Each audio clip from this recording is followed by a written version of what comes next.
एक राजा की दो रानियां थीं। उनकी एक रानी राक्षसी थी, पर यह बात किसी को मालूम न थी। दोनों रानियों का एक एक बेटा था। अच्छी रानी के बेटे के नाम था कुसुम और राक्षसी रानी के बेटे का नाम था अजित। दोनों में बहुत मेल था। राक्षसी रानी के मन में काला था, वह रक्त पिपासु थी। दोनों भाइयों का प्रेम उसे एक आंख नहीं सुहाता था। वह हमेशा इस ताक में रहती थी कि कब सौत के बेटे को मारकर उसके नर्म नर्म मांस का शोरबा बनाकर पिएगी। उसकी मंशा को उसका सगा पुत्र बहुत अच्छी तरह समझता था, अतः वह कभी कुसुम का साथ नहीं छोड़ता था। गुस्से से राक्षसी रानी दांत पीसती रहती थी।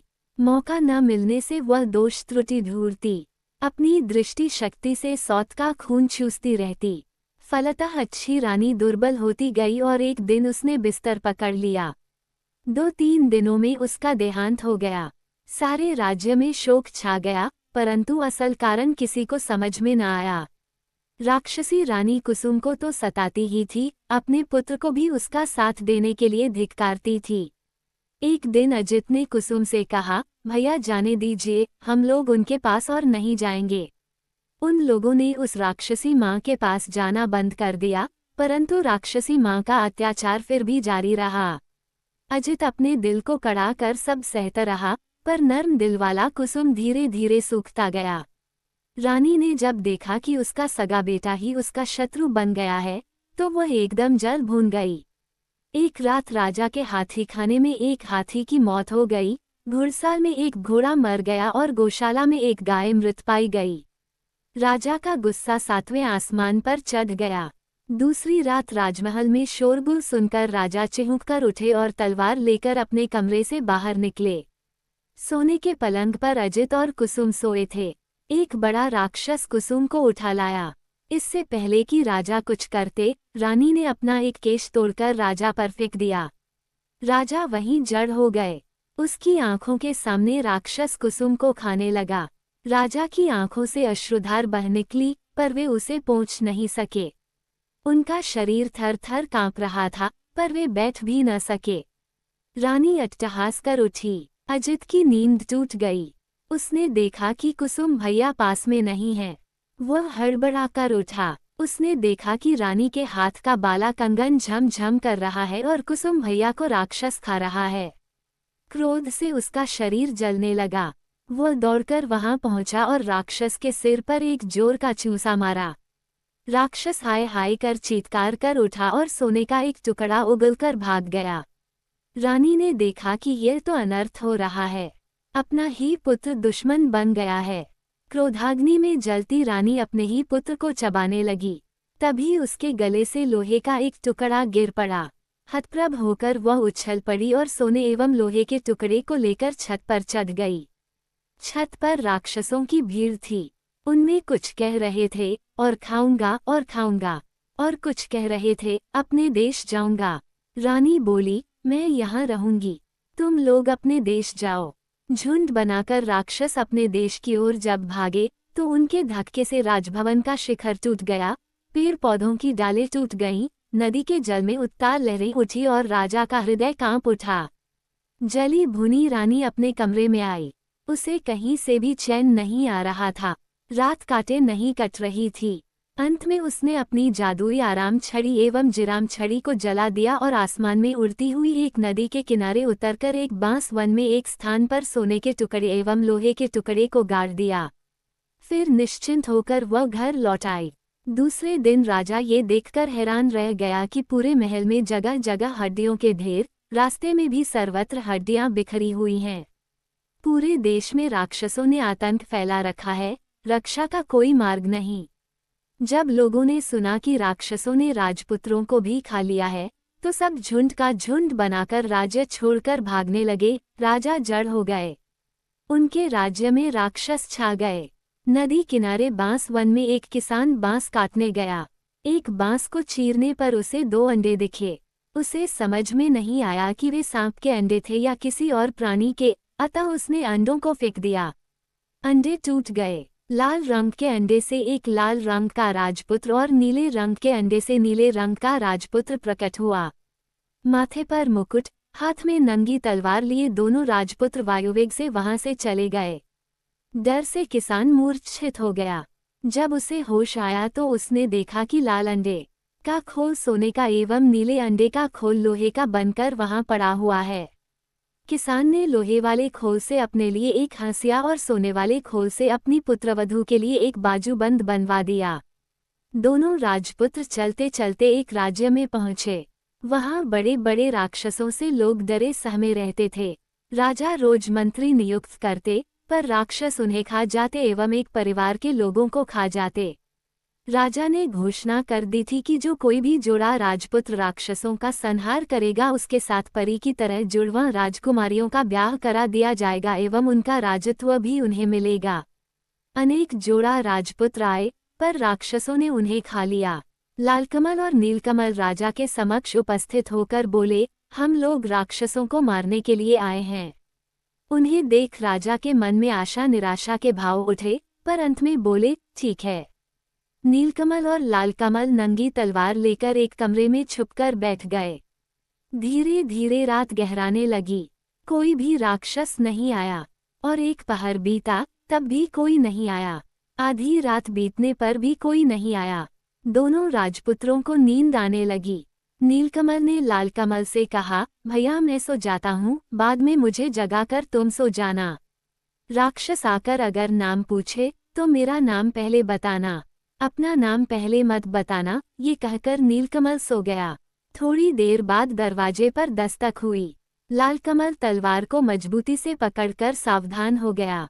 राक्षस आए। शायद रोशनी में उन्हें ठीक से दिखाई नहीं देता था, इसलिए एक ने कहा, रोशनी बंद करो। लालकमल बोला, नहीं। राक्षसों में जो सबसे बड़ा था गुस्से से गों गों करने लगा। बोला, घर में कौन जाग रहा है रे? सारे राक्षस किचकिच करते हुए बोले, कौन जाग रहा है, कौन जाग रहा है? लालकमल ने कहा, लालकमल से पहले नीलकमल जाग रहा है, और जाग रहा है तलवार जाग रहा है, घी का दिया किसका आया है काल। नीलकमल का नाम सुनते ही राक्षसगण डर से 3 कदम पीछे हो गए। नीलकमल अपने पूर्वजन्म में राक्षसी रानी के गर्भ से पैदा हुआ था। उसके शरीर में राक्षस का ही खून दौड़ रहा होगा। राक्षस इस बात को जानते थे। सबने कहा, अच्छा तुम नीलकमल हो भी या नहीं, प्रमाण दो। राक्षसों ने अनेक चतुराई से उससे प्रमाण मांगना आरंभ किया। राक्षसों के लीडर ने कहा, तुम लोग अपने नाखून दिखाओ। लालकमल ने नीलकमल के मुकुट को तलवार की नोक पर रखकर बाहर दिखाया। उसे हाथ से छूकर आपस में बोलने लगे, बाप रे, जिसके नाखून इतने भयंकर हैं, पता नहीं वह कैसा होगा। लीडर ने फिर कहा, देखो तुम लोगों का थूक कैसा है। लालकमल ने तलवार द्वारा दिए के गरम घी को उन पर छिक दिया। राक्षसों के रोए जलने लगे, वातावरण में दुर्गंध फैल गई। राक्षस सगन गों गों करते हुए भागे। थोड़ी देर बाद फिर आकर वे बोले, तुम लोग अपनी जीभ दिखाओ जरा। लालकमल ने अपनी और नीलकमल की तलवारों को दरवाजे की फांक से बाहर निकाल दिया। राक्षसों के लीडर ने दोनों तलवारों को अपने हाथों से कसकर पकड़ लिया और सभी राक्षसों से उसने कहा, अब मैं जीभ को खींचकर उखाड़ लूंगा। तुम लोग मुझे पकड़कर खूब जोर से खींचो। सबने जोर लगाकर खींचा। फिर क्या था, नंगी तलवार की धार से उसके दोनों हाथ कट गए और काले रक्त की धारा बहने लगी। चिल्लाते हुए सभी राक्षसों के सिरों को लांघकर लीडर राक्षस भाग गया। बहुत देर बाद लीडर राक्षस फिर कहीं से आया और पूछा, कौन जाग रहा है, कौन जाग रहा है? बहुत देर तक किसी राक्षस की आहट न पाकर लालकमल निश्चिंत हो गया था। उसे नींद आने लगी थी। उस अवस्था में उसके मुख से निकल गया, लालकमल जाग रहा है, और उसकी बातें मुंह में ही रह गई और दरवाजा तोड़कर सभी राक्षस लालकमल पर टूट पड़े। घी का दीपक उलट गया। लालकमल का मुकुट गिर गया। वह चीत्कार कर बोला, भाई। नीलकमल की नींद टूट गई। उसने देखा, राक्षस हैं। अंगड़ाई लेते हुए उसने कहा, आराम छड़ी, विराम छड़ी जाग रहा है रे कौन?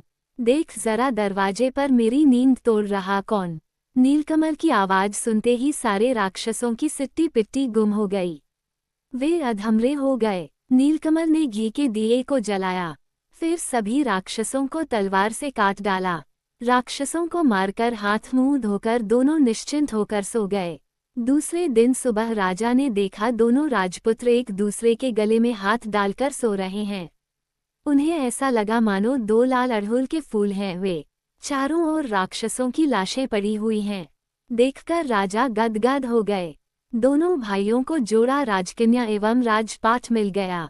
उधर राक्षसी रानी ने राजभवन में अपना आधिपत्य जमा लिया था। आई राक्षस एवं काई राक्षस नामक दो राक्षस दूतों ने उन्हें राक्षसों की मरण कथा की सूचना दी। सुनकर रानी हतप्रभ होकर अपनी छाती पीटने लगी और बोली, आई रे काय रे, अब तो मैं नहीं बचूंगी रे।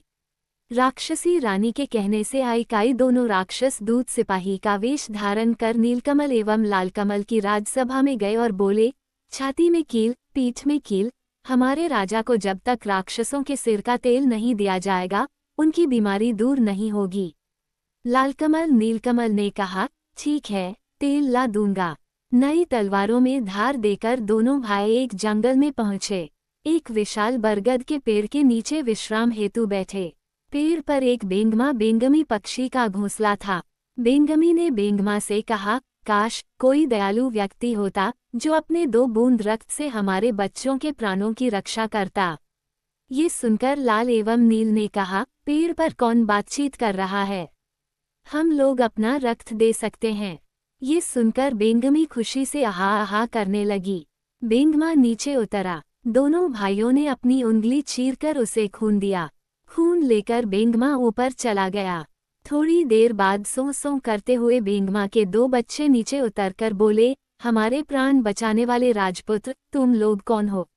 हम तुम्हारे लिए क्या कर सकते हैं, बोलो। नील लाल ने कहा, हमें किसी चीज की जरूरत नहीं, बस तुम लोग जीवित रहो।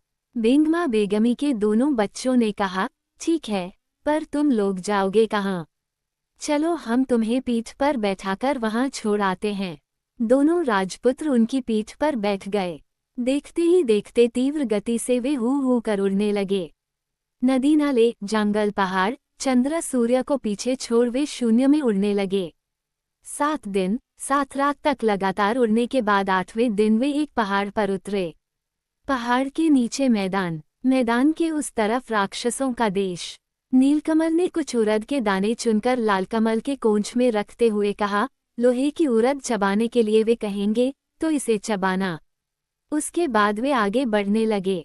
मैदान को पार करते ही राक्षसों के एक दल ने उन्हें घेर लिया और वे चिल्लाने लगे, हाउ माओ खाओ, मानुस गंध पाउन, पकड़ पकड़ कर खाउन। उन्हें देखते ही नीलकमल ने चिल्लाकर कहा, नानी माँ, हम लोग आए हैं तुम्हारा नीलकमल, गोद में उठाकर हमें ले चलो।